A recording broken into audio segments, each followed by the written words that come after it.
Hello, my friends on YouTube. How you doing, amigos? This is Mem, and we are going to watch another great video with Age of Empires 2 content. Yes, it's the best game, the best content. And don't forget that if you want that this channel keep growing and we can bring more and more videos, don't forget to thumb up, to subscribe. And if you have something to say, don't hesitate, man, and leave a commentary below the video because we love this game. Don't forget, guys, it's really, really important to support the channel. Stay tuned and hopefully you enjoy, guys. They make it all harder for me. And now we are in the game. Yes! Game number one. Game number one. Game number one. It's here already. And we have Magyars, Kel, Vietnam, Saracens, Slavs, and Ethiopians. I'm gonna change the name because you cannot change till sadly they start ConCainiT and then Amigos, and then we talk about these civilizations matchup. What do you think, Lidacor? For example, about the pocket, because we were a little bit wrong. Valas is the pocket as a green. Yeah, like I feel like, as we discussed before, any of these players could be plugged in as a pocket player. I think it could come down to who they feel like is the best macro player, but indeed, he's going to be playing as the pocket as Slavs in green. Flanks will be Genji as Ethiopians in blue, and on the other side, it is going to be Bars with the Saracens in teal. So, very aggressive archer civilizations over here, obviously. Saracen archers play is pretty well known, very good for aggressive maps. Whereas on the other side, obviously, you do have Genji, with the Ethiopians, one of the most powerful archer civs in the game. Yeah, it's really strong. I mean, having Ethiopians and also Saracens combination is pretty crazy for Ethiopians archers because you get the faster shooting with Ethiopians combined with the bonus against the buildings, the Saracens. But then in the other side we have, look at Bhakti, flank, Celts, and then the other one, Vietnam, more conventional, Magyars for yellow. What do you think about Celts' choice in this situation? It surprised me a little bit. It's definitely a surprising civilization pick, but I can see this revolving around a very heavy feudal age aggression, actually, because when you look at the Celts, they don't have any archer-specific bonuses like the Ethiopians, but they do have that faster lumberjacking, which allows you to just pump out archers all day, all night. And if you combine that with the Magyars, which do have great scouts and a very strong feudal age cavalry play, you could see a very heavy feudal age focus from the Vietnamese team, and then just trying to beat the Saracen flank before he's able to reach Castle Age. That could be one of the aspects to look for. And look at that, Bhakti coming in with the lame here on the elephant. On this map, it's pretty common to see lames out there, and it looks like this is not going to be disrupted at all by Bars. So this is going to be one extra elephant for Bhakti here, it seems. Yeah, he's taking the elephant. And, well, but you can see Balt how worried he is. He's not worried, man. Not worried at all. Because he has pushed already 2 Therbrands, no, 3 already. He has a 4th one, and with the 400 with the elephant, he's completely okay. Saracens, obviously, you want to have the elephant is 400 foot, and then Bhakti is gonna have a great economy here. What do you think about this situation? Because honestly, I don't know why they don't take early elephants here. Like the ostrich are unlikely to get lamed, but the elephant can be taken, and he didn't lame super early in this one. I don't know. I would have taken the elephants earlier. It's definitely surprising that he didn't bring in the elephant sooner. I guess he didn't expect the opponent to lame him, possibly, but as you said, on this map, it's pretty common to see lames, so you could justify bringing in your elephants, especially because one of them was to the side, so you could definitely start off with that one and then delay the one that you have at the back of your base, because obviously the one that's more on the front is easier to lame, and you want to make sure that the opponent doesn't lame it. And this is a big hit to Bars' eco. He's Saracens. He has very little eco bonuses in Dark Age, so losing an elephant here is going to hurt. As you see, he already finished with the first one, and he's only gonna have a couple of sheep left here. I wouldn't be surprised to see one of his teammates trying to send him 1 or 2 sheep if needed. Okay, we're watching right now Bhakti POV. He's looking cute, but look how many players, Lidacor, they use the team colors. Team colors, Bhakti as a blue. He's pushing right now all the zebras, so man, it's gonna be fat. He has three elephants and all the deers here. All the deers here. That's pretty sick, if you ask me. Yeah, that's a pretty sick early eco here for the Celts player. Obviously, he also has the lumberjacking bonus, plus the extra elephant, plus the deer. That's a ton of food he can work with, and that's going to mean that For now, his food eco is going to be well set. It's also going to make it easier for him to go for men-at-arms, which seems to be the game plan, because indeed he's queuing up militias already. I wonder if Bars is going to scout that in time, and the answer is yes. So at least Bars will know that the men-at-arms will be coming. Yeah, we were checking the POV from Bhakti. Now we want to check his opponent, Bals. He's not playing with the team color, and you can see how he still have an amazing transition to the next age with 1 alpha less. 18 population up, Lidakor. 18 population up. What the hell? Seriously. It's impressive. That's going to be... Oh, yeah, go ahead. No, it's impressive. I mean... Yeah, it's definitely impressive from him still being able to do this with the lane that he has suffered from. And it looks like we do have 2 militias already moving up. The third one is actually delayed over here by Bhakti, but it's on his way. Of course, Bars already rolled in his lumberjacks, so it's not going to be possible to push it right now. Okay. There's a small pause. These kind of pauses shouldn't really happen, you know, because we have been really strict with these kind of things, and these kind of pauses has to be minimum, except if something really, really exceptional happen. Just to let you know, guys, that these pauses has to be really, really quick. As you can see, they came really fast because they know that these pauses cannot be done. If they have to do something, water, whatever, or go to the bathroom, has to be before the games, you know. You can also take some breaks in between the games. And they are going to keep going. Okay. And the game keep going. I mean, it's right a now. Bhakti game, so yeah, I would be very surprised if this difficult. set had less than 25 pauses. Well, it cannot be. It cannot be. Anyway, the game keep going right now, and we see Purple, Bhakti with the militias already around. Those militias from the Celts are always so scary. Really scary. They are faster. But look at Vals. Not even a mill. It's incredible, man. He still have ships under the TC. No mill. For that reason, he was incredibly fast. Now he has the scout being annoying, but double archery range there. And this might be a pretty sick game already, and super, super aggressive, Lidakor. Yeah, I love how Tioquo is trying to help out this Check the Manarm's middle. aggression Sorry, Lidakor, check the middle. Green, he's taking 5 ships. Valas is naming 5 ships from red.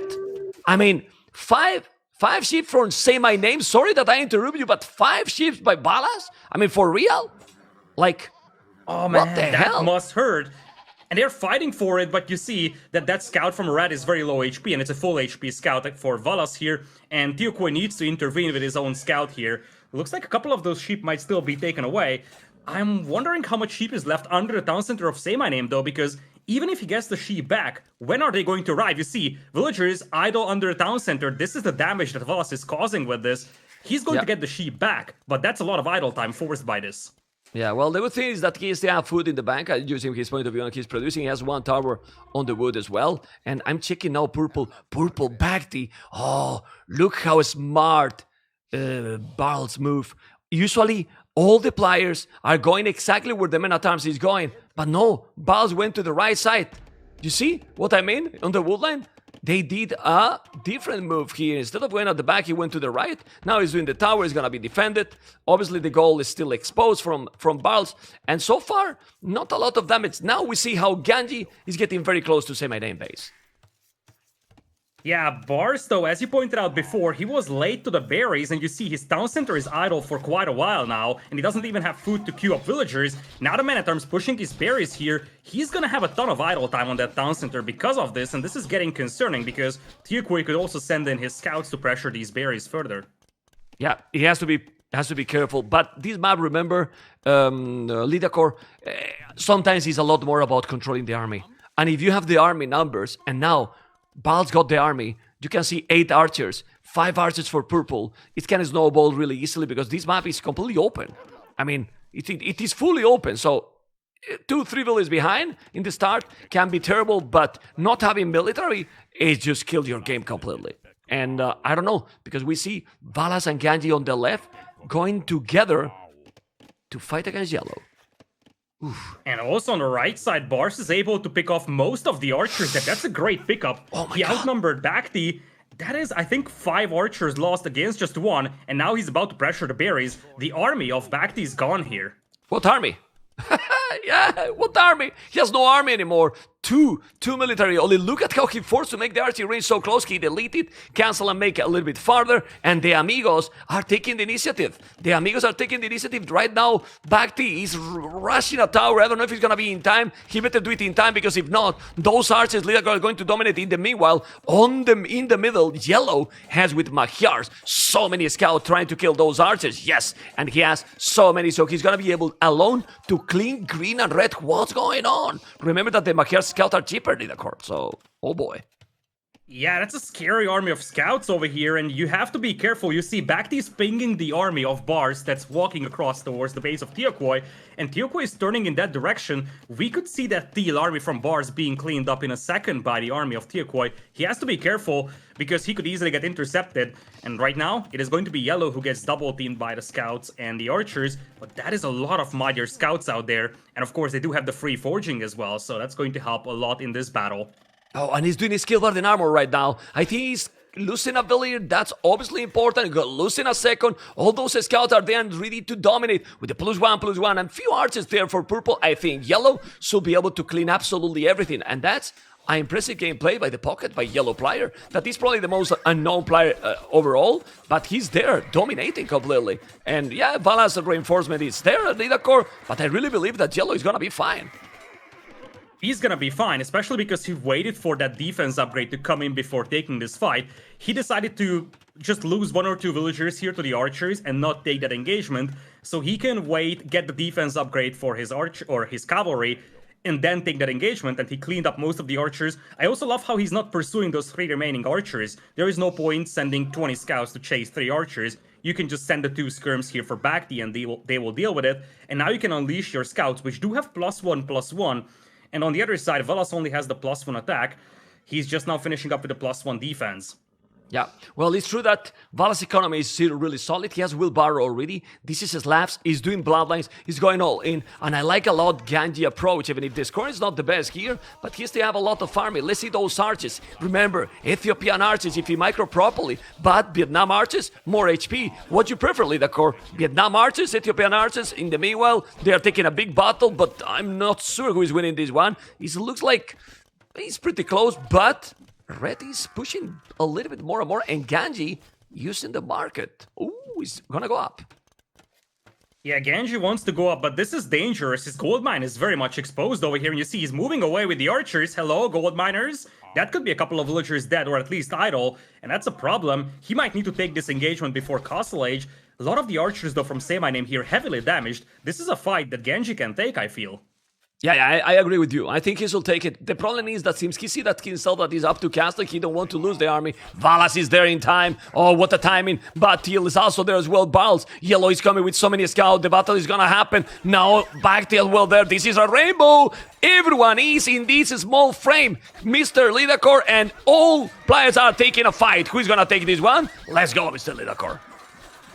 Cavalry numbers looking better and better over here for Teokoi, but you still have a big group of archers here for Bars. Genji, in the meantime, he does not have fletching. He's still researching it, and that's an upgrade that's much needed in this battle. Could be the decider factor in this battle here. Wow, well, they still have more army. Now we see 2 players on their way to Castle Edge, and I'm very, very curious to see what Bhakti is going to do now with the Kells. Kells is gonna keep doing archers, but are we gonna see the crazy siege? I don't know. It seems very, very close, but Amigos army, Lidakor, double. 41-19. They have more villages, double the army. They don't have the Castle Age because only blue is going up to Castle Age, while the others is still not clicking. They're gonna click soon, but we know how important these arbors are. And 1-2 minutes ahead in Castle Age can be a lot. Yeah, Say My Name is going to be sacrificed over here. You see he's getting triple teamed by all 3 players from Bars' team. On the other hand, though, if you can buy Teokoi some time to get to Castle Age, that's going to be powerful, because you see he's on triple stables, he's going to have iron casting immediately, so all he needs is the second defense upgrade and you will have fully upgraded Castle Age Magyar Knights roaming the map. I feel like this is a good trade here for a Vietnamese team. Say My Name, he's going to take some damage, but your cavalry player is going to have a free path to Castle Age, and from that point on, you're probably going to have the most powerful units on the battlefield. Yeah, let's see what is gonna happen. Blue is also there with the crossbows, okay. Red is about to be there, but Purple now can destroy Varls as well. He still have 1 minute. So yeah, Say My Name is suffering, but look at the walls on the woodland. He's completely fine right now. He's holding, he has goal, no, he has move on the other side. He has the archers there. They are playing really well, both teams, honestly. I don't know who has the advantage anymore. Amigos has more army, but the timing, the momentum is now for BacT coming with the crossbows. At home, Yellow has problem with few scouts coming from Balas. Yeah, but he's might lose 1-2 villages maybe. Well, 1 village only, and now the knights are going to be there, as you mentioned. So, oh my god, and now on red bay, the scout, Lidakor. There's fights all over the map. Fights all over the map, indeed, and you see Bars's team is actually getting some extra villagers over here over the opponent now. A couple of villagers fell from the team of BacT, but of course, as you discussed, the first knights are out now, and that's going to be a big power spike over here for Tiakoi. And you see he's actually prioritizing the husbandry upgrade over the second defense upgrade because he needs that mobility. He just wants to be there to help his teammates as soon as possible. Say My Name is also up, and he's going for fast ballistics here, it seems. Yeah, but check, I am on TL point of view. On Bart's point of view, 33 villages! 33 villages gonna make the university. Yes, he has 25 army. We say that the army is very important, but 33 villages, the Krobos are going to do damage. Well, they're gonna try to go to the woodland. The tower is also there. But when Purple is gonna have ballistic, it's gonna be lovely. I'm checking now on the left as well. Going, yes, as you mentioned, Say My Name base. He has a lot of Krobos. Krobos is still also for Ganji. Ganji has a lot of army. This is the good thing, Lidakor. The amount of army Amigos has, it's impressive. And Valas gonna have millions of light caps. Millions of light caps. Oh, great decision, I feel. Adding the light cap over here is just going to allow you to keep that momentum up. And you see, now you're denying Say My Name from the gold. Say My Name decided not to go for a tower on his gold mine, and right now he's being denied. On the other hand, though, Bars is going to have his crossbows cleaned up over here by the knights. And this is where you have to start gaining that momentum for the Vietnamese team. You have to start capitalizing on the knights. It's 6 knights versus only 1 on the battlefield, but you still need to deal with 21 light caps, and they're just running straight into the eco of Tiakoi. Many light caps, many light caps, and we can see here now what is Valas doing. Well, we can see his POV, he's controlling all his units, doing all the upgrades, and this is his POV, and it's all over the map, but he's really well synchronized, and you can see people think that he's not communicating. He is communicating. You have seen in that one that he is communicating with Ganji. Let's go back into the game, and then we see all the overview because everyone is here with the light cats, with the crossbows, also blue, purple, red. I mean, everyone is in this small area. The battle is just watch and enjoy Lidakor because it's almost impossible to see who is winning this one. Oh man. Yeah, Knight number is looking way better over here for Tiakoi, but you still have some light cap here to soak up the damage. Ballistics finishing for most of the players here, though. And now, looks like, as you said, this is going to be an even battle over here. Knights, though, disappearing from the battle, and you see the Amigos, they don't want to disengage from this one. They feel like they can win this battle, and it seems they're winning this. Power of the Ethiopian crossbows coming into play here, and it looks like they are actually pushing back the Vietnamese team here, getting dangerously close to that gold mine and the farming eco. Look at the amount of idle farms over here for Tiakoi. That's going to start hurting his production. Speaking of which, where is the production? It's gone. No, Yellow is dead. He doesn't have the food. Lidakor, Yellow is absolutely dead. 39 villages, 5 army, while Vala has 55-20. Amigos in a map like this, that we might think that they are not the favorite, are just playing amazing, and BacT is getting destroyed. So, the higher seed, Amigos, is showing right now they are not Black Forest players. They are not Arena players. They are just an amazing team, and a very dangerous team that they are playing absolutely amazing. Really well played. And Valas, look at Valas' score right now. It's just exploding. And they also added extra town centers over here. The only player with extra town centers on BacT's team is BacT himself, which means that villager gap is just going to continue growing. And you see now Tiakoi is completely cut off from gold. His farms are idle. One player is essentially out here for a Vietnamese team. And now it's a 2v3. Yeah. I mean, absolutely. But even they have army. I'm checking on the red, and blue is also sending army. This is total domination. BacT is now here trying to defend. He got quite a lot of troubles, yes, but yellow got nothing. 34 villages, 20 idols, no army at all. Purple is still now trying to defend, but it's still 3 colors. It's still Bals there. Bals is there with the army, and Ganji The other flag is here dominating, but he's also on red woodline. Look at the woodline leader card. Blue. Ganji's playing amazing as well. Oh my goodness. They're playing great. It's a great game by them. Seriously. I mean, it's a really good game, especially if you look at the gold mine of Say My Name here. Piles of dead bodies just lined up over that gold mine with Valas coming in with the cavalry. Now the villager count of Say My Name is down to 35 as well. 155 population against 270, and it's a GG indeed. GG Cole, and look at this. I have seen a smile to Valas. Valas is smiling, guys. Screenshot. Valas is smiling, and that's something to take in consideration, amigos.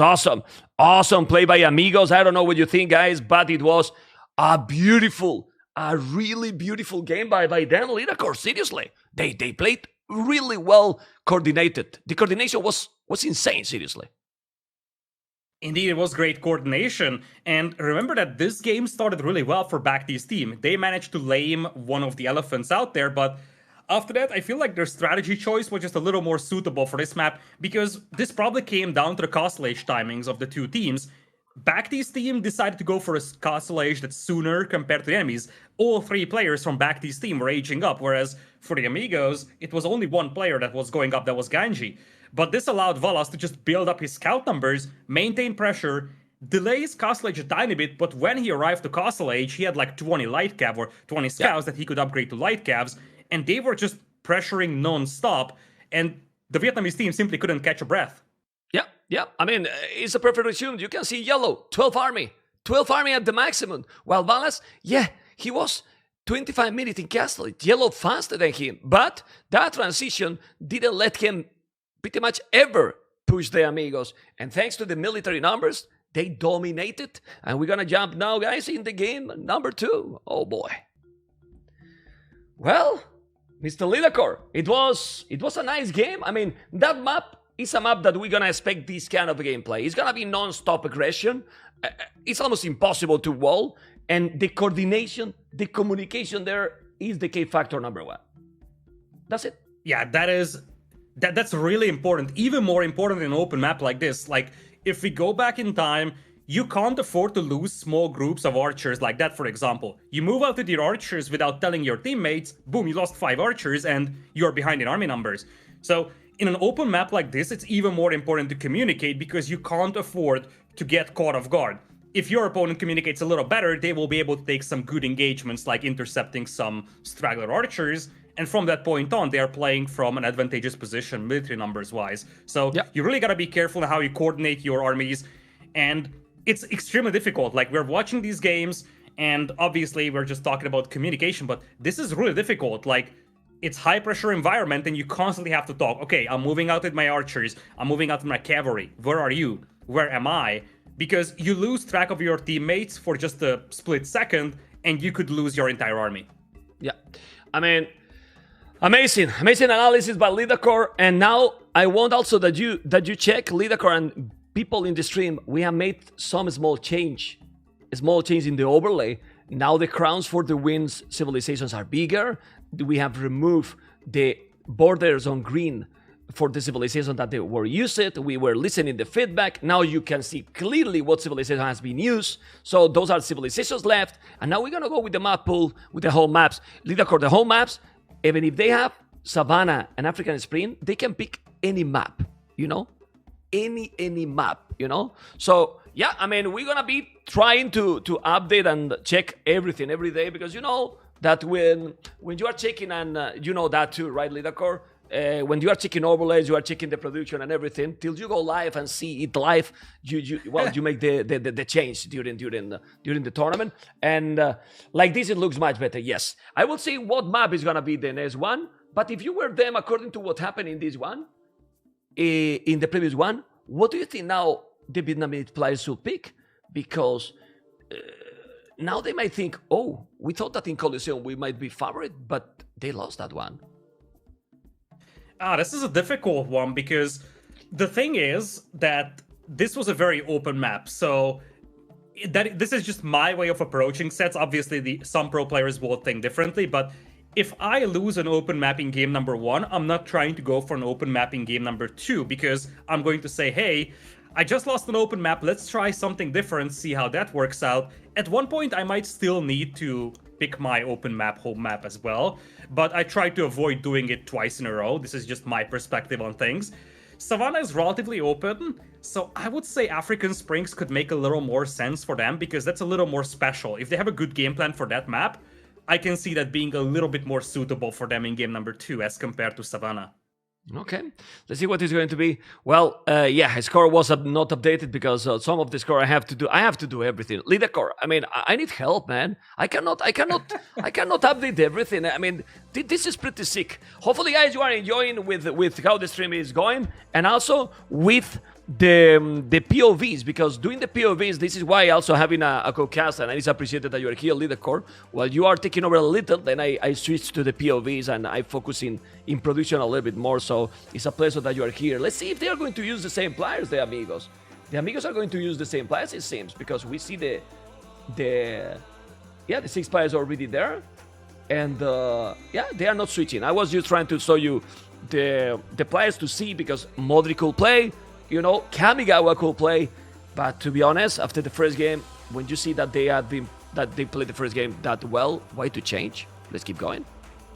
Yeah, if it's not broken, don't change it, right? Like, there is no point subbing out players that are already warmed up, they're hot. As long as it's going well for them, I feel like it makes sense to just keep using these players, right? They had good communication in game number 1, it went well for them.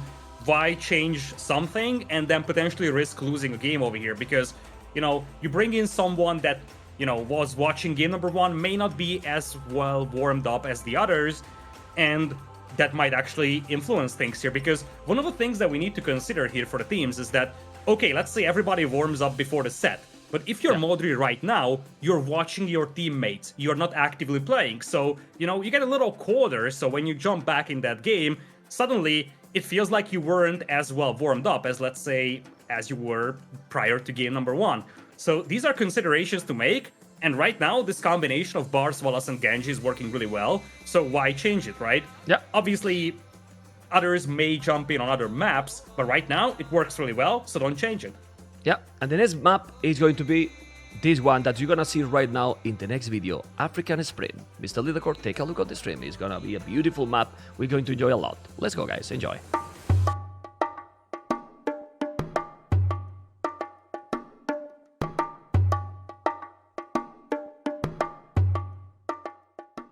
African Springs is a new addition to the Battle of Africa universe. This map virtually guarantees early aggression, due to the sparse baobab forest and the surrounding trench rich in shorefish. While food is plentiful, gathering it will leave villagers exposed to enemy attacks from all directions, making it exceptionally dangerous to collect. Travelling beyond the trenches, the rich savannah holds numerous resources ready for the most potent conquerors, with large deposits of gold and stone, and food sources such as zebras, ostriches, and elephants. Expansion will be key to ensuring victory on African Springs.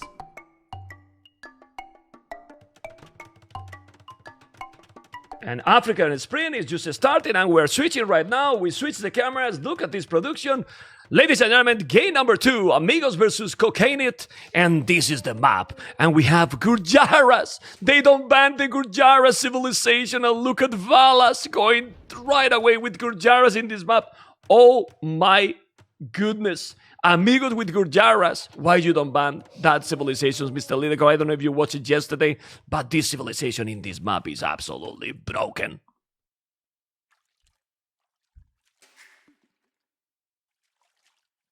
Lidacor? Are you here? I'm lonely, man.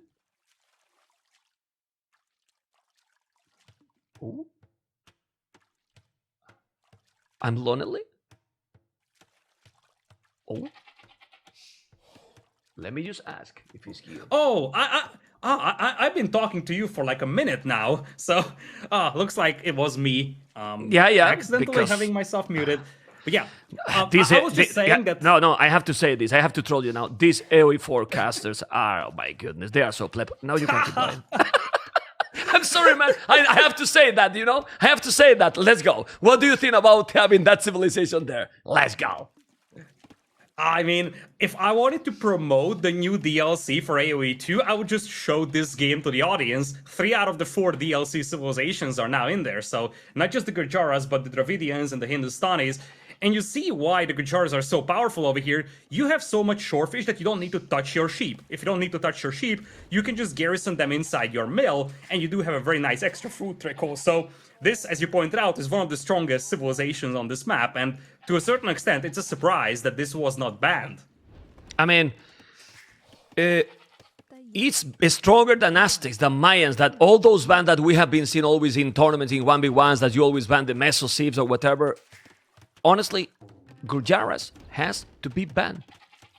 100%. Because if they use them properly, just look, he has already 10 sheep in the mill, and he has, how many more? Another 10 already, waiting for make another mill. He did even the Lambricam. And honestly, if I was Valas, I will be keeping the village on the straggler and do already the second mill instead of the Lambricam and make the Lambricam after. Because it will be probably even better food income, Lidakor. Yeah, that's a great point that you bring up indeed, because you have a bunch of sheep under your town center that you're not using right now. In fact, you have 10 underneath, so just enough to fully stack another mill. And if you use the stragglers at the beginning, you can accelerate you dropping that second mill, garrisoning your sheep after. It's not a mistake really by Valas, but it's something that could have been a little more optimal for him, I feel. In the meantime, there is the second mill for him to the south. Yeah, and, is there. Is there. Like...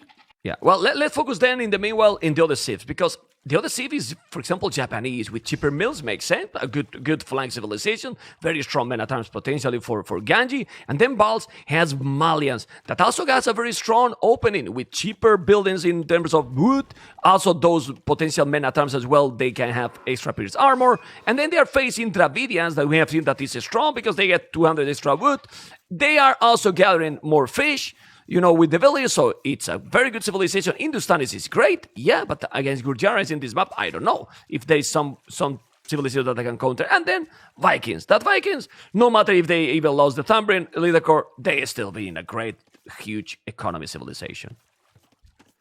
Indeed, as you pointed out, most of the players picked civilizations that in one way or another either decrease the cost of mills or just buff your fishing eco, as you would expect on this map. So most of the players are indeed focusing on that shorefish. It's a source of food that you simply can't miss out on. It's one of the fastest sources of food in the entire game. And it's free. And at the beginning, it's also relatively safe. Yeah, and it's free. Like, is there, you don't have to make farms, you basically have to make the mill, you are just taking those, it's amazing. But you have to defend, you have to protect. Because if there's some pre-mill rush or whatever, oh boy. But, ladies and gentlemen, 18 population Valas with 2 mills, with the crazy Gurjaras, I can't believe that this, the civilization, the longer the tournament goes, it's gonna get banned. I don't know what you think. I think so as well. Right now, Gurjaras is just a crazy civilization. Or they ban the map. Sorry that I interrupt you. Either one or the other. Ban the map or ban the civ. You have to commit on those. Okay, let's go. So, how to stop this? Because we have seen that it's incredible, man. And you can make double stable, seriously. Look at this on the other side. Bars also really fast up over here. 70% towards Feudal Age already. He's going for a very aggressive man-at-arms opening. That's going to be 4 militias out on the battlefield. And if you look at the Feudal Age timing of Say My Name, he's gonna be behind, and he's the first one to abandon his shorefish. And this is where it's getting dangerous. You lose access to shorefish, suddenly your food eco is way weaker than the enemy, and now the villagers are also exposed here. A bit of a nice camel micro by both sides. Islaming also is gonna get the village. He's with the camel. Oh my goodness. Village down. Village down. It's now denying completely the shorefish. The Amigos team are well prepared. They are really, really well prepared for all the maps, it seems. They are playing excellent. The first game and now the second. Men-at-arms are going to be there on the right. We see Men-at-arms too, but Ganji is doing a tower. A very nice tower. Look at those militias. He has to be careful, okay. But I'm focused, Lidakor, until those men-at-arms that are already on Say My Name base. Look how he's trying to block everything with the camels. I don't see it. No. I think he's not. But how you are thinking they will there's a men-at-arms in, though. Okay, there's there's one a hole to the men-at-arms. south. There's one. Yeah, there's one hole, and now he's doing a tower. What? What is this? No, the tower is used to block, or I don't know. Well, the men-at-arms are there, but I'm gonna focus on green. Oh, this is disgusting. I mean, it's disgusting. Civilization. Valas has double stable and Blastmate already. Minute 11, Lidacor. Minute 11, double stable and Blastmate. He has 6 scouts on the field, double the scout than yellow. It's double the scout than yellow. They are teal and green on yellow right now. This is incredible strategy, seriously. And I can't believe how Vietnam team didn't see this coming. Purple is doing a good job on blue. Yes, they still have the score lead, but the score lead, Lidacor, we have seen many times how it's misleading, seriously, and it's not really real. And oh man, look at those yellow villages. My goodness. It's gonna be terrible destroyed. for the Vietnamese team. Those men-at-arms did so much work. They dealt with the spearmen. 2 spearmen fell to the men-at-arms. And now you push the pocket away from the fish. You already pushed away the other flank. And look at that. 3 more men-at-arms. Bars is just spamming men-at-arms. He's up to 9. He's not stopping here.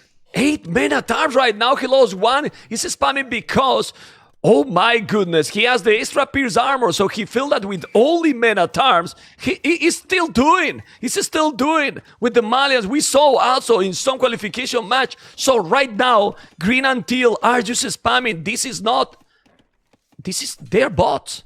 They are like that, like AI in Hardest. They are just spamming army. Just check the minimap. Check the minimap. They are just spamming scout. Yellow, 25 villages, 6 army. 25 is 6. 3 villages behind, sorry. But double the military for Valas. This is incredible, really. I mean, I don't know how to stop this, Lidacor. Yeah, their only hope is that right now, Bhakti is winning big time against Genji. Genji is down to 24 villagers, and he has been losing villagers on his gold. That's the only hope that the Vietnamese team has, because this right-hand side flank is heavily being dominated by the purple player. But when the archers go back, when the scouts come in, this could be a cleanup, and I feel like the damage that you have done to the pocket is way larger. Look at that mess. Villagers chasing men-at-arms and scouts in there. The idle time is also brutal. Yeah, yellow has lost a lot. 8 villages already. 8 villages already. It's true that he is still holding here. And now green is on the right side. So purple is not going to be able to push anymore. Blue has 9 army. Now more army than purple. Because green is also there. And I really believe that how many stables? 3 stables with Gurjaras here. 3 stables. Well, it's the start of the tournament. And I don't know if the players are checking the streams. If they are checking the tournament. Because it's a deja vu. It's happening exactly the same than yesterday. And this shouldn't happen. Remember, they have tools to avoid this. You can ban the map. You can ban the civilization. They didn't do either. So, they die. They die. At least as you go and lame them big time in the early game. But how you lame like this? The map is so big, Lidacor. You cannot lame. Yeah, it's very big, and right now, Teokoi is down to 21 villagers, and if you look at the overall villager count, Bars' team is leading by 12, and you still have a very safe fishing eco for them. Let's not underestimate that, because if you look at the right side, these fishing villagers are getting caught off guard here by some scouts. There is constant pressure on those fishermen, and that makes the food eco of the Vietnamese team also much, much weaker. Yeah, they are in big problem here now. Red is trying. Red has... Well, he has good archers, 9 archers right now, but still, it's crazy how Balls is just only doing men-at-arms. It's doing only men-at-arms, Lidacor. He's just playing with men-at-arms. That's it. Only that. Nothing else. What the hell? My goodness, 18 scouts with +1/+1 and bloodlines on the field right now for Valas, and now he's just tearing apart Say My Name. Say My Name has a couple of spearmen, but that's going to be insufficient to deal with that many fully upgraded field age scouts. And the men-at-arms are once again just heading towards those pocket villagers. They just want to knock out Teokoi. They want to make sure that he doesn't have scouts. And so far, they're doing an exceptional job with that. Lidacor. The men-at-arms are now +2 pierce armor because he made the armor. When you see in feudal age doing the +1 armor for the infantry, at least yellow has good amount of scouts here, yes, but my goodness, please, guys, people in the stream, Lidacor, how many scouts got right now? Valas? How many scouts? 22. Oh my That's a lot of scouts. He's Oh my wiping out the entire army of ConCainiT on the north, by the way. ConCainiT just losing all the archers to the north. He's gonna be down to no army. And this is where it gets brutal. Look at the resources for Genji. Behind this one, he was untouched, and he's going into Castle Age. He's going to have crossbows soon. Well, Bhakti is going too. So Bhakti is playing an excellent game because he has been fighting against, well, everyone in Vietnam has been fighting against too. Because with this army that Valas has, he is all over in all the spots, Lidakor. He's on the right, he's on the left, he's in the north, he's in the middle, he's in your house, he's in my house. He's all over, man. Seriously. Valas is here, all over the map. Unbelievable. This is crazy. When I saw Gurjaras, I can't believe that the players are not banning this. Seriously. Yeah. Yeah, Well- it definitely feels like an oversight here from the Vietnamese team. That's gonna get punished really hard. And we have reached the point where the men-at-arms will just walk under that tower and start destroying it, it seems. And with that, we're gonna have 2 Castle Age players soon from the Vietnamese team. But Oh, nice. once you get the Valas to Castle, he's also gonna be a real force to deal with. Villager count heavily in the favor of Bars' team right now. 20 villagers lead at 20 minutes. That is brutal. Yeah, that's really crazy. It's also true that when Red reach Castle Age, then those men-at-arms are starting to lose pretty much all the power. But is Red gonna have his crossbows? Valas got, millions of scouts, and he's on the way to Castle Age, man. So the question here is, do you think, guys, Gurjara's bonus with these mills is it's worth it? With the question, right? Oh my goodness. It's insane, man. It's seriously insane. I feel like most people will say yes. 22 light cav or scouts on the battlefield, and when he reaches Castle Age, those will turn into light cav, and his army is going to be extremely powerful, highly mobile, and the advantage of Bars' team right now is just enormous. Yeah, but just check Yellow Scouts. Yellow Scouts, not a single upgrade.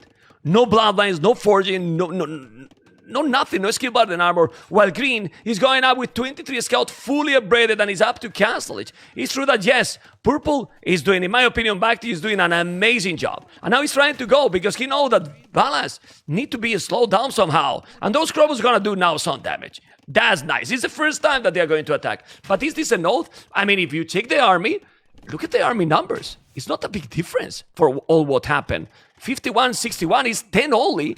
And they have 2 players in Castle Age. Obviously, Blue is going to be there with the crossbows, but the key is Red. Is Red going to be able to kill Teal men-at-arms? And now Yellow has the scouts there, need to raid. They definitely need to raid. The problem is that Yellow is not even close to go up. But man, according to the situation, Vietnam is playing good. Like, they just have crazy civilization. These Gurjaras. Oh, but look at those Ooh, that scouts, could be a sorry. beautiful raid. Those scouts are gonna kill now a lot. Really a lot of villains, and the Amigos are not paying attention. Oh my goodness, this can be the comeback in the game because they're gonna lose a lot here. Lidakor, what is this? If Vietnam has any chance of coming back, this is the one. Indeed, those scouts are now doing a tremendous amount of damage, so a couple of villagers will be lost on the side of Bars' team as well. And did you see what I saw? Supplies coming in for Bars. He's Crazy. triple barracks longswords in a second. But is that going to work against crossbows? You gotta ask the question. Especially with the scouts supporting. Wait a second, because Bars could be in trouble here. Well, I'm not sure. Look at the light caps. Look at the light caps from Valas on yellow base. He's taking all the damn crossbows. Now the crossbows are here. He's killing more villages to Barles. Barles has 4 barracks, yes, but he lost a lot of villages. How many? He lost now 11. Valas has killed 17. I mean, they're doing, for me, Vietnam is played amazing. Like, seriously. The problem is that they are fighting against a civilization on asteroids. Like, seriously. Yeah, like, the civilization combination of Bars' team is brutal. Given the circumstances, the Vietnamese team is doing a pretty good job. If you look at the overall villager count, it's actually rather close. Now, the problem here is that the pocket has been heavily damaged over here. You're down to 29 villagers if you're Tilkoi, and you keep losing villagers under your town center. We've reached that critical mass of light cap that will just dive underneath the town center, and they will just pick off all the villagers. The pocket is down to 25 vills. Castle Age into GG it may be, because at this point, I just don't see him being able to pop out a single unit, especially with those longswords now also being in the mix there. Yeah, well, the longswords are pretty sick, but they don't have mobility. And now that you have crossbows and Botkin, At some point, the Crobos will work better than the long swords. You might be able to kill. He's trying to kill now those light camps. And remember that purple has the Viking civilization. They have to be careful. Bacti is trying to micro here. Look at on the right side. He's 2 versus 1 all the time. Bacti will have the TC and he's gonna put the village inside. He's gonna put the village inside. Yes, man, it's incredible. The aggression is just incredible, but I insist. If they didn't have this civilization, I really believe that Vietnam will be in a much better position than it is. Because right now, they have triple the army. Triple the army, my goodness. Oh, man. Oh, wow. And he's sending also riders on red. That's pretty crazy, man. Yellow is dead. The Civ lead is pretty massive over here, I feel like, for the team of Bars, and it looks like the Vietnamese team will just tap out. Game number 2, decisive win for Bars' team. Bro. Lidakor, did he cancel by mistake the Castle Age yellow? What? He's Feudal Age. He canceled the Castle Age. I think with all this raiding, he canceled the Castle Age by mistake even. Because he's Feudal Age with 20 population. And he was up. I mean... what happened, and like that explains everything, although... Yeah. Like, if we look at the overall numbers, let's be honest, 140 versus 106 villagers, 63 versus 20 army. I probably was GG anyways, but Or that's the final nail in the coffin, possibly. Someone said in the chat that might have a point. When you resign, it's true that you lose the resources on you. You don't keep going up to Castle, but I thought that he should have been in Castle Age already. I don't know. Anyway, guys, that has been... I mean, that civilization, I have said many times, is crazy for this map. It's really crazy. I say during the qualifiers, you can see how some things are prepared. Some others, if you let this civilization to happen, in my opinion, sorry to be a little bit hard, but they are not prepared enough because it's broken, man. It's seriously broken. Look at the foot for Valas Gurjaras. Check the foot, man. Yeah, Bars' team basically based their entire strategy on non-stop pressure. You have the Gujaras, which means that you will always have the numbers and the technology advantage when it comes to your army. So, as we discussed, he had Bloodlines +1/+1 when Teokoi just had nothing. But also, Bars' strategy to just go full men-at-arms spam, the idea is actually pretty simple. You just spam that men-at-arms to the enemy fish, and you just push him away from the fish. So you will always have a much better food eco. You don't want to fight the archers, you just want your Gujara's teammate to kill the archers for you. And this combination worked really well. Obviously, the moment you stopped with that pressure, you give a recovery arc for the Vietnamese team here, but the pressure that they had was just never ending, mostly fueled by the power of the Gujaras on this map. Yeah, well, it's pretty crazy. I was just showing you how the civilization was looking for yellow, and well, it was not looking anything at all. And that was a domination. I really still think that, well, Vietnam did as good as they could, but obviously it's impossible. Valas 43 village maximum. Yellow was on 33. He got destroyed constantly, raided all the time. It was impossible. Guys, let's go for game number 3 in a moment. In a moment, and all here right, we are. so we're...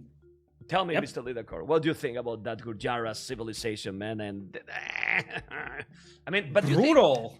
I don't think that the Civ has to be really balanced. It's just the map that with the shortfish, you have to send all the ships, because if you get the 8 starting ships, it's not huge, you know. But if you get 20 or 22, then it's something different, you know. Yeah, I can see that being a thing. It's also, like, part of this is the team game setting, right? Because part of the reason why you have so many sheep is because your teammates are also sending you quite a lot of sheep. So this is one of those scenarios where the civilization in the current setting is just very powerful. Like, in many ways, it's similar to when, if you remember, we had that map with a ton of shorefish in the middle, I think in the early Red Balls, and everybody was picking Indians. The story was the same. It's not Indians being an overpowered civ as it is. It is just simply a very powerful civilization for a given scenario, because the bonuses that the civilization was given makes it extremely powerful on specific map settings. So that's probably what's happening over here as well. It's not like Gujaras are brutally overpowered as a civilization itself. It's just the fact that in the settings that we are witnessing the Gujaras being used, it is extremely powerful because it plays right into the bonuses that this civilization possesses. Yeah.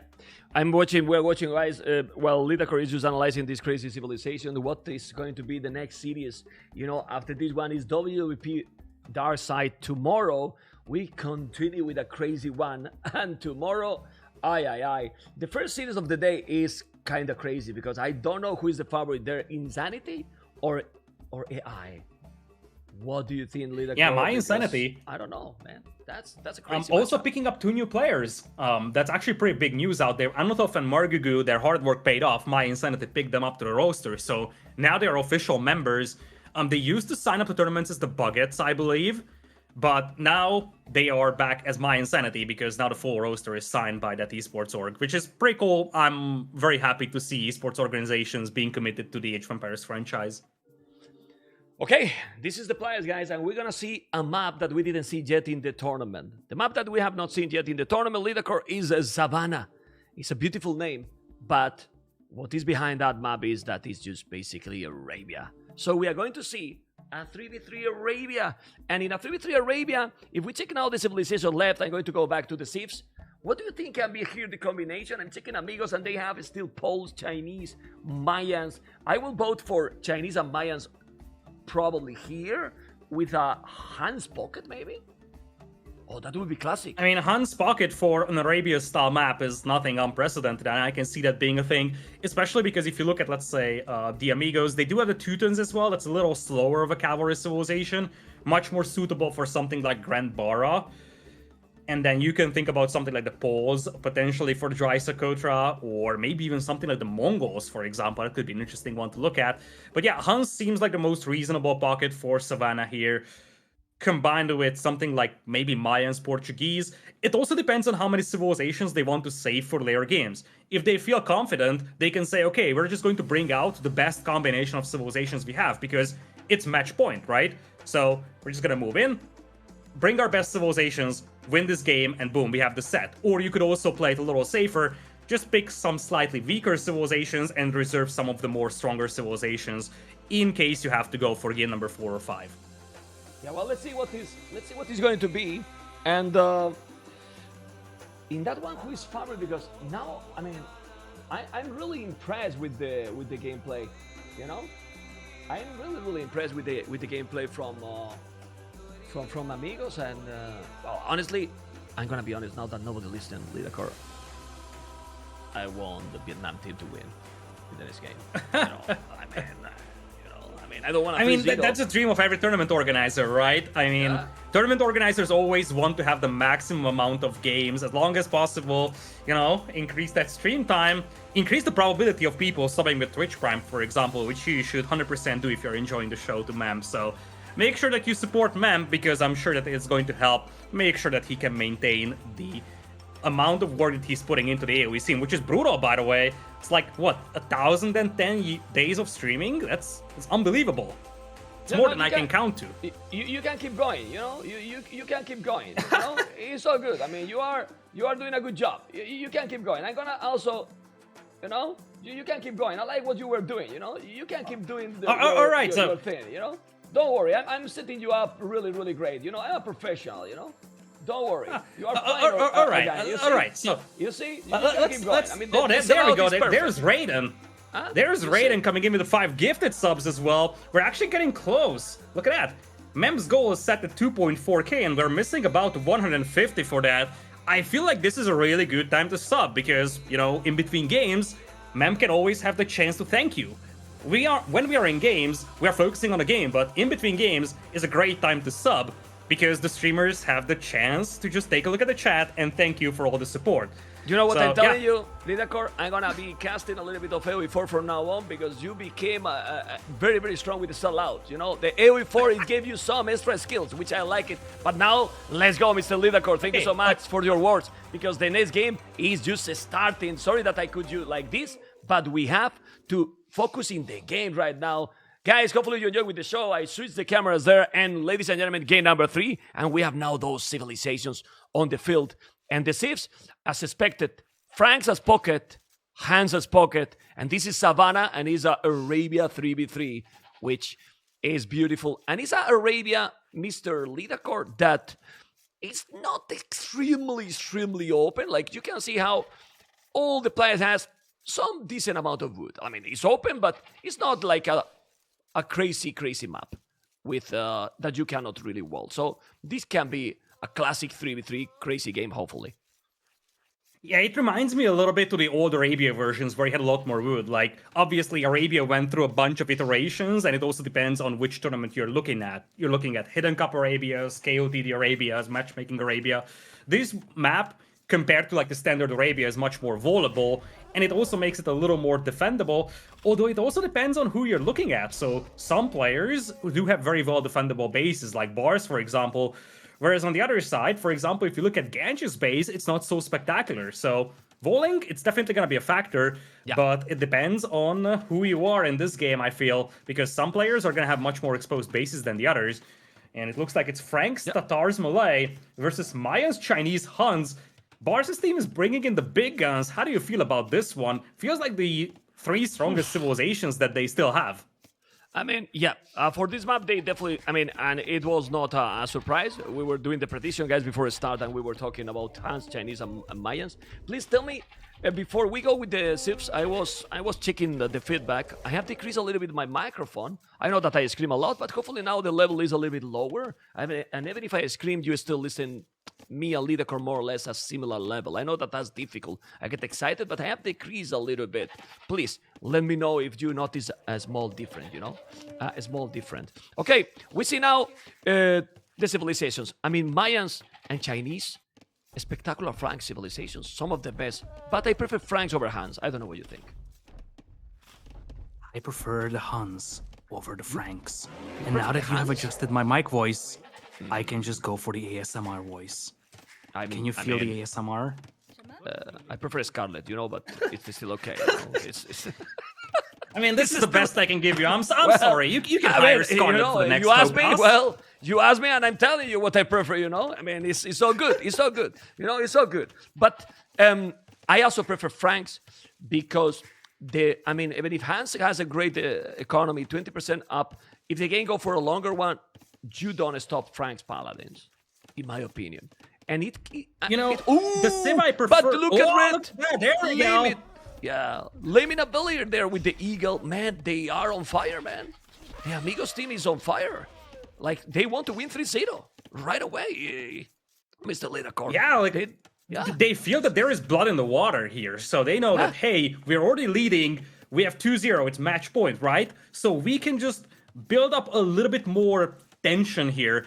Just get a little bit more frustrating because, when you're down 2 games, you're also a little nervous. Hey, I don't want to lose this set. I need to focus. I need to play my best. And when you get knocked off at the start like that, losing a villager to a lane like that, that's going to be painful. And that is one of the benefits that you're getting using Mayans over here. You can send that Eagle back, heal it up inside the town center. You'll first push in the deer with them, but ultimately, it's going to be healed back up to full HP, and this was great value for Bars. Absolutely, and you can see, guys, how he is exactly doing what Lidakor mentioned. I just put his POV. He's pushing now the Zebra. So that Eagle made the job. He can recover also the HP, and the Polish player is just so focused, and the speed is insane. Do you like, guys, the addition of the POV? I think it's cool to have sometimes when they are doing this great stuff like he just did it. Let's go back into this one and now see the whole thing. And we have seen how all 3 players are going up. But not Purple yet. Purple with Malay. Oh, it's Malay. It's fine. You want to go up slower, more villages, and then you will still be ahead. So it's normal to be in that position. The map for Bhakti, it looks very good if he's walling that wood lane at the Bhakti, the edge of the map. With gold, very safe. Already wall and being Malay. I like his map, Mr. Lidakor. Yeah, Bhakti decided to consume most of his sheep at the beginning. You could see that for most of the time he only had 1 villager on that berry patch, and it was also walled in. I wonder if he was scared about further aggression. Like, keep in mind that in team games you can team up your scouts. 2-3 players team up their scouts, and they could just pick off a villager very easily on the berries. I wonder if that was the mindset behind this one for Bhakti, because he seemed to be very cautious moving out towards the berries in Dark Age, only now moving out once he depleted the sheep under the town center. Yeah. Well, I don't know. Let's see what is the approach he's going to bring here, Bhakti. He still have 1 Zebra there. Obviously, Malay is a civilization that is interesting, but I never feel comfortable when I play with them. Obviously, we are not talking about the same level, but I feel that the players is happening the same, because he's now up, and as you were mentioning, he has no real resources. He has only 3 villages on 2 villages on food only. He's walling all, and his economy is gonna be really at the limit. He's doing a village. He has food to don't even make double B tax, and he's facing one civilization as Ganji, China, that is great economically talking.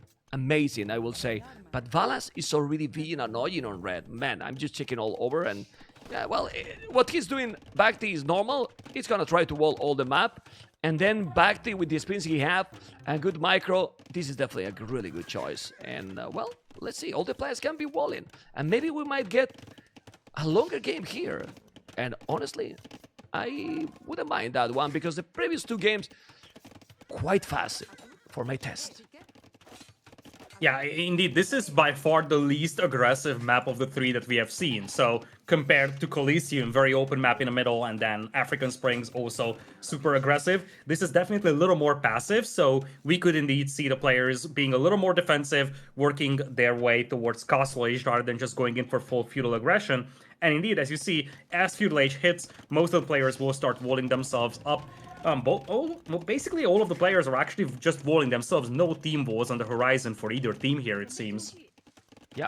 Yeah, I mean, this is typical in Arabia 3v3, you know? The map is obviously open, but they are just trying to wall themselves. The problem with this kind of situation is that one hole, oof, Mr. Lidacor, and this is what they have to avoid. If they don't make the hole, then the Castle Age will be quite fast, and then we'll have the big battles in Castle Age for sure.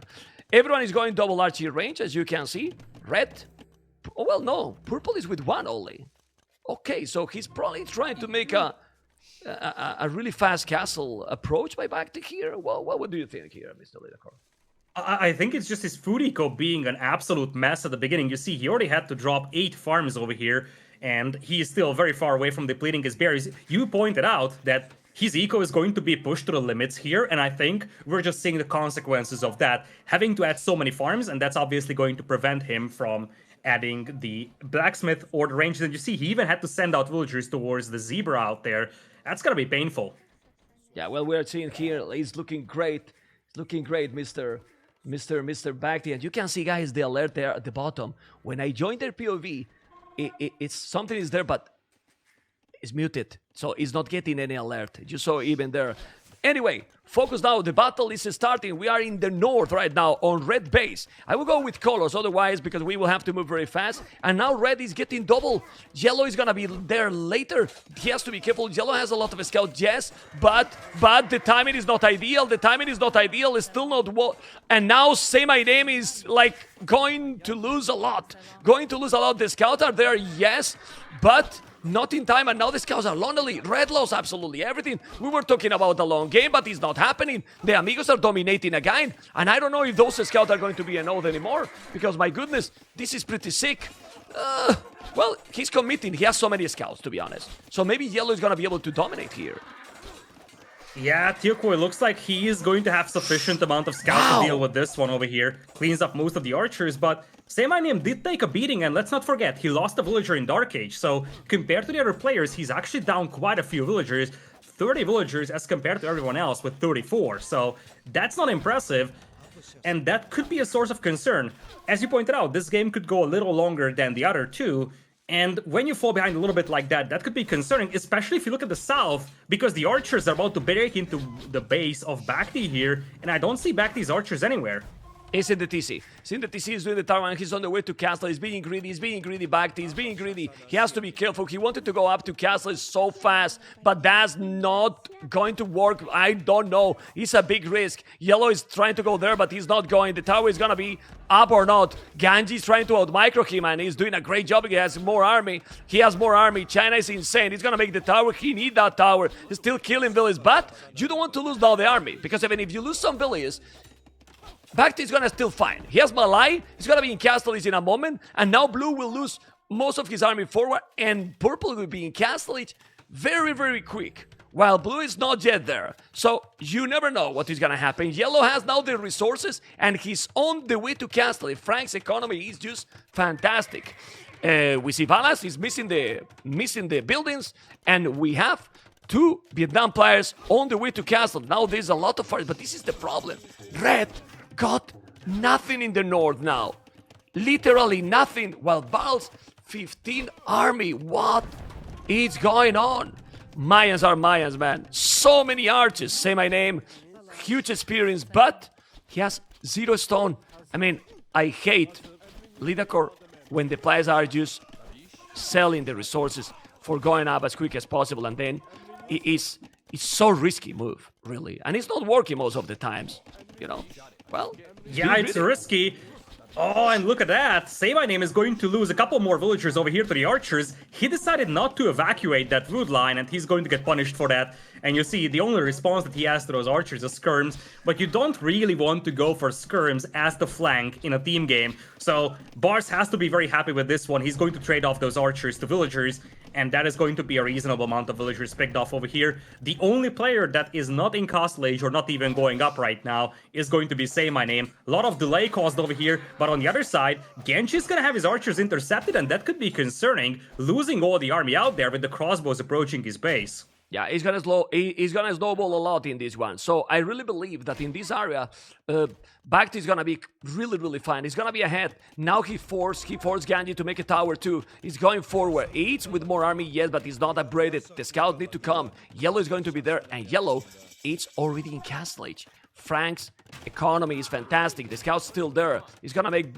Chamber the number. No, he's doing both, so he's prioritizing the economy. Now Red is trying to go to Teal. And Say My Name is also going up to Castle Age now, but he didn't re-wall. Why he's not re-walling? It's open on his base anyway. I will focus on Genji now. He made the tower, and now where to go? Because you got the Krobos in this area, and stay on Genji. Try to go to the pocket. Extra TC for Valas, extra TC for Yellow as well. I really don't know where he should go, but Ballistic is on the way, and the Malay transition here, it helps him Bhakti a lot, because if you check the numbers, he's now, in numbers, he's ahead. He's ahead, which is impressive after the rating that he got at home against Genji.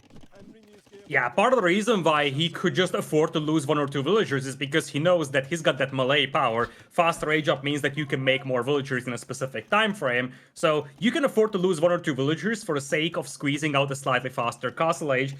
In the meantime, looks like the archers of Bars actually find their way back to the back of Tirkoi's base. He has to evacuate the entire wood line because of 3 crossbows out there. That is annoying. That's a lot of lost efficiency out there. And that's once again delay induced by the attacks of Bars. And it looks like Tirkoi is going to focus his attention on Genji though. And those palisades could be easily broken, so Genji could be in trouble here. He's getting double teamed pretty hard. Yeah. He's trying to attack there, but he's repairing. Has to be careful. I think. Well, they can stop, but I can't believe what Red is playing here. Say My Name. Why he didn't re-wall? Now the Krobos are on his base, and Red is just getting destroyed. What happening to Say My Name? He's playing very sloppy. He's killing absolutely everything, man. Why he didn't re-wall in that area? I can't believe this is happening, really. I really can't believe. Well, Red is pretty dead, to be honest. He has the Krobos with Thumbrin. Remember, he's Tatars, but here everything is flat. And man, this is looking really bad. Vietnam not playing really great here. And Say My Name, that is a spectacular player in Arabia, doing unexpected mistakes, honestly. Because this man, that's make so sense. Painful. Yeah. That's so painful. He's off from gold. And right now, his archer ranges are idle, so sure enough, you do have Thungering, congratulations, but you're stuck at 13 crossbows, and you don't even have access to wood, you don't have access to gold, and you see those knights? They're risking to just run under that town center because they know that they can essentially knock Say My Name out of this game. And the consequence of this is that Tirkoi has to bring back all his knights here to clean this up. They were doing a good job pressuring Genji. They had to give up on that aggression to save Say My Name. And that's going to be a problem because behind this one, Bars' team is looking more and more powerful, already possessing a 16 villagers lead and also some respectable army advantages. Yeah. I mean, they have the advantage because of Red. Red is so behind. The others are okay. You can see the numbers are similar. Still, Genji now is even in a better position. Yellow and Green are pretty much the same, but Red is dead.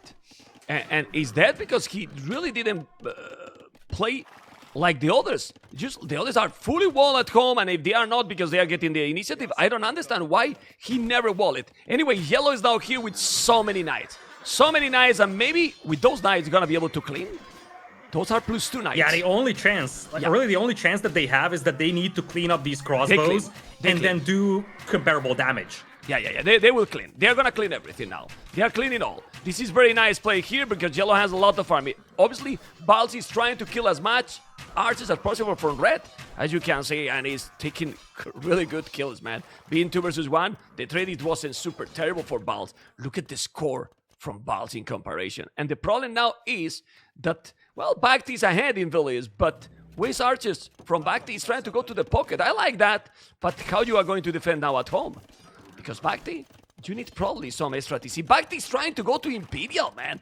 I think this is too greedy. You need to make a lot more army. His resources are great, yes, but you have to be careful. He's trying to raid a little bit to Valas, and Yellow is going to come with a lot of knights. Well, Yellow, Lidakor is untouched at home. He's with Frank's civilization, but man, okay, Bhakti has a lot of archers, might be able to defend, but, oh man, this 1 TC all the time is so risky. Because right now, how you cover those villages? How you cover Yellow? You don't cover those villagers. Yeah. He took a big risk over here and it's not paying off. He's trying to trap that army in there, but there is a hole. There is a hole, and that has so many dead villagers out there. Yeah. At this point, you just focus down the villas and you just take away 20 kills there. And you see that Bhakti is struggling to click that Imperial because he's lacking a little bit of gold. He's going to reach Imperial with like 30 villagers, and well, congratulations. In that case, you're gonna have like 30 arms and no eco behind it. Yeah, I mean, Yellow is there with a lot of knights, yes, but Blue has a lot of archers, and his archers are at home trying to kill Valas. Valas is now doing the monastery to go up to Imperial. Crazy is on the way to Imperial with this economy, which is very, very little, but Yellow, to be fair, is playing amazing. I mean, playing amazing, Yellow. I don't want to disappoint you, ma'am, but if you take a look at Say My Name's base, I don't want to check. You can probably I press know. the Titanic song. No, I don't want to check. Play the Titanic song. We need Titanic. Lidakor, I'm checking the minimum. I don't want to check there, you know? I don't want to check there, man. I'm just focusing in the other area because this is where Vietnam has a small chance here to come back. I don't want to check in the north because, my goodness, this is disaster. Okay, yes, they have archers, but be careful. Do you think, guys, that this transition can dominate? Well, the chance here for Vietnam is pretty clear. If now Bhakti is doing the Arbalest and Bresser, and then Yellow with Franks keep just doing army constantly, it's not easy to stop Imperial army. I mean, Red can be out of the game, but if Purple do something now, it's very early, it's 31 minutes in Imperial. With those Arbalests, he can clean absolutely everything. So, and maybe he needs to.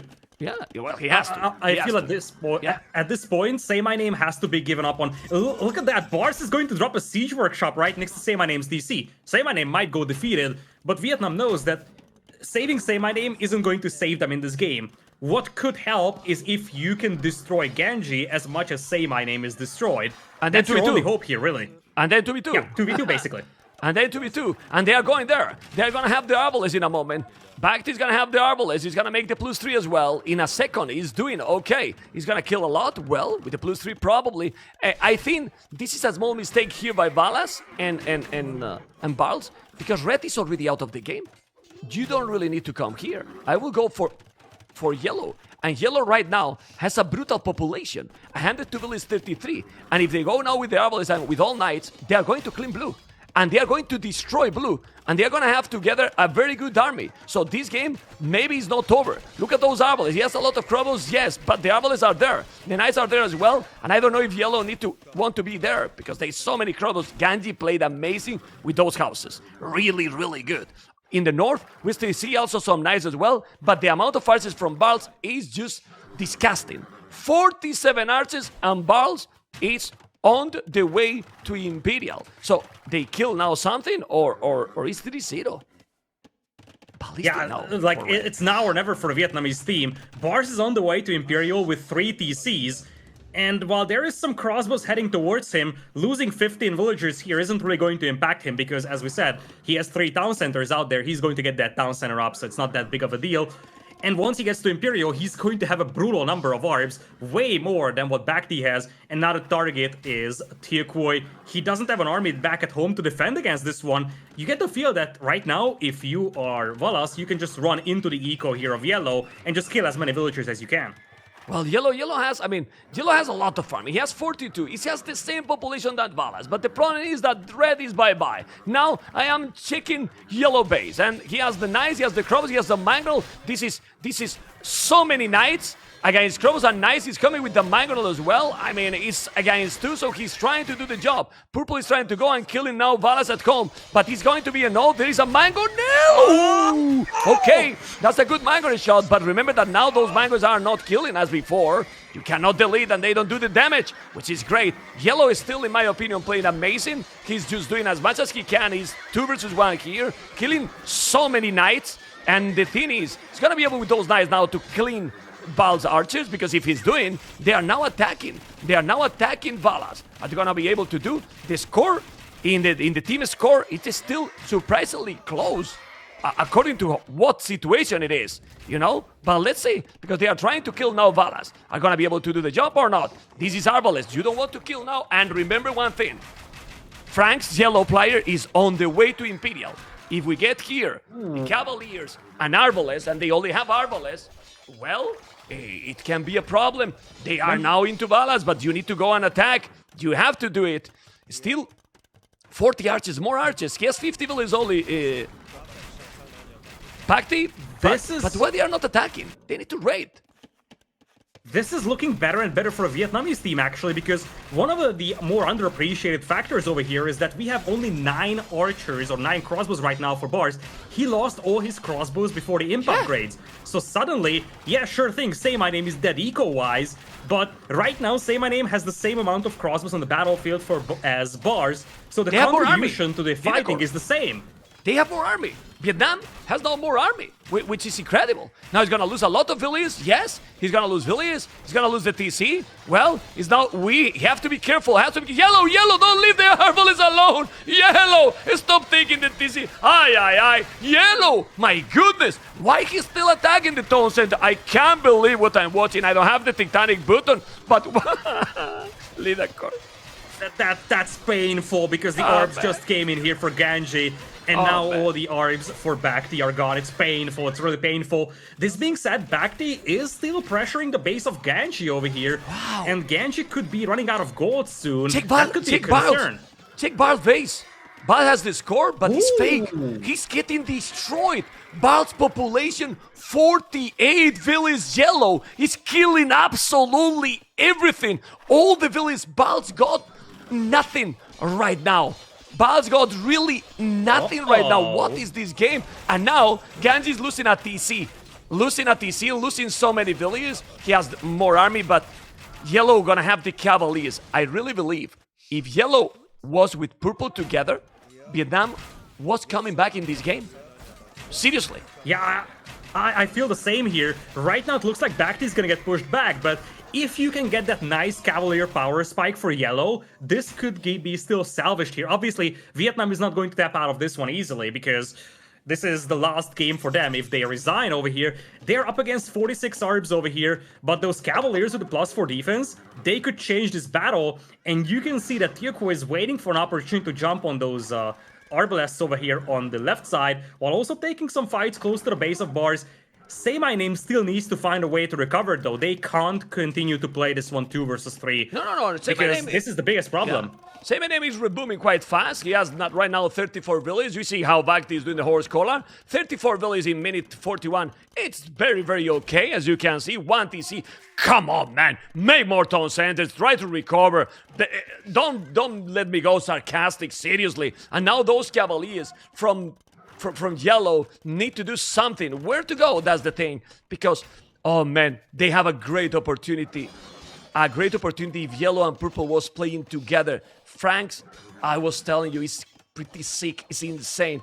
And let's see what they can do. Because now Bhakti has only 12, 13 archers. But they destroyed Bal's, man. Bal was super ahead. And look at Bal's population. It's almost... well, not out of the game, but it's too. But Red is. I don't know what happened with Semi-Name. It's really playing sloppy. Oh my god! Bhakti Castle is amazing! Look at Bhakti Castle! He's building Lidakor! He's in my city! Why? He's in Battle of Africa 4! That is an incredible Why? castle by Bhakti! What a protection from out of the map! Whoa! I mean, he's setting up trade in a game where they are just light years away from even touching that. I mean, trade or lack of trade is one of the smallest issues that this team has right now. And, oh man, this is just getting worse and worse for Vietnam, because the Hun's power is coming into play. Faster working stables actually means that Valas is gonna have Paladins sooner than Bars, or than Tiakoy, actually. And right now, yellow is getting pushed by combined armies of blue and green, and in 30 seconds, we're looking at those Paladins, soon with Blast Furnace as well. GG is getting GG called. Say my name's team, getting GG 3-0 call, here. man. GG call, but the castle was protecting the TC. I mean, seriously, what is this? Aye. Well, they are still smiling. What a domination here. What a real domination. But I didn't expect, to be honest, I didn't expect this 3-0 that clear, honestly.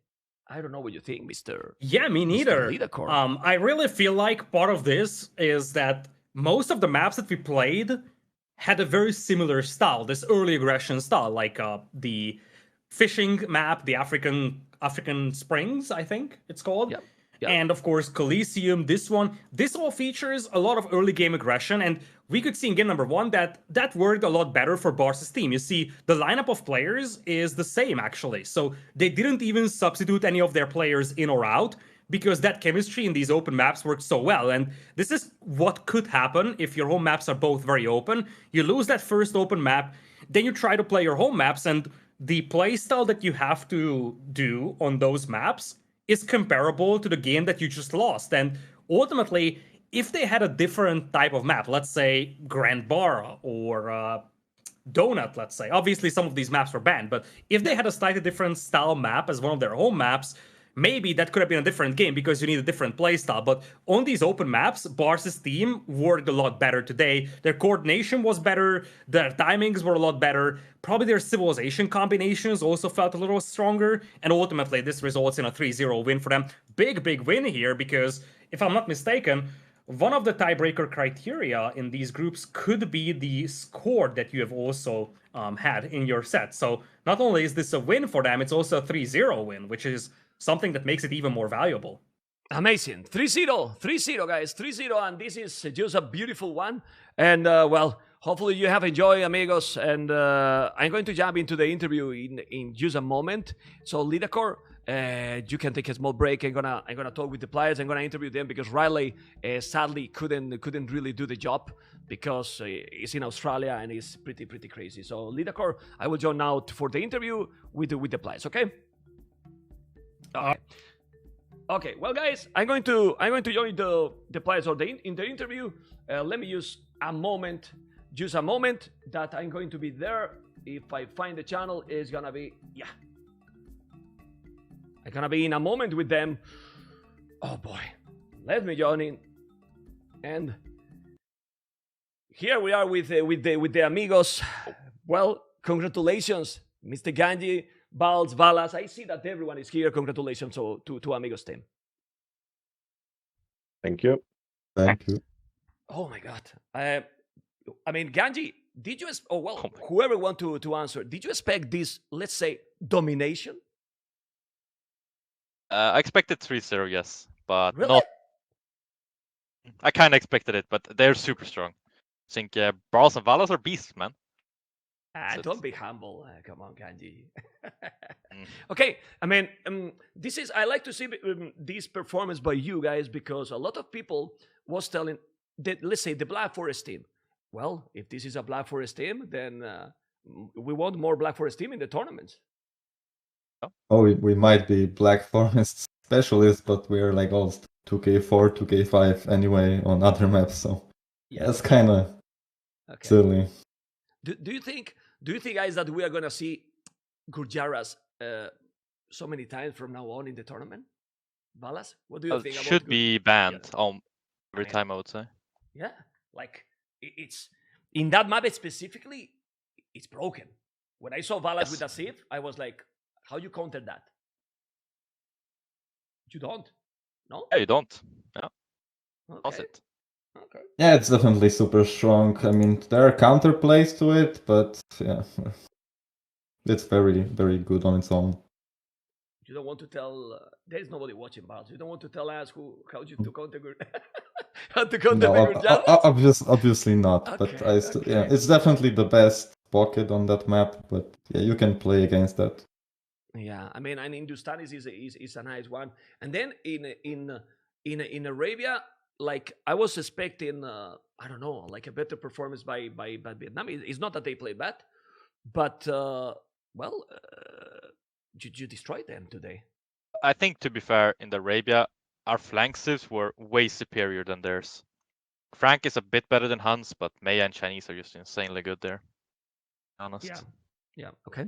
Well, 3-0 in the. Is your first participation together? Because Ganji, you were with Rulers of Rome in previous tournaments, right?